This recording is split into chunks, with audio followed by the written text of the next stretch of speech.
পুজোর পরের দিন সকাল সকাল ঘুগনি মুড়ি শসা মিষ্টি নিয়ে বসে পড়েছি। এই দিদার কাণ্ড দেখো, আমার দিদা মামির মা সবাই ব্যস্ত।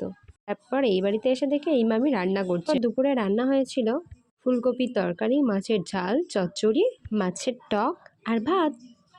দুপুরের খাওয়া দাওয়া শেষে বিকালে দেখি 18 কেজি ভেড়ার মাংস ছাড়ানো হয়েছে। ওজন করার জন্য মামি সব রেডি করছে। মামাও কাজ থেকে বাড়ি চলে এসেছে।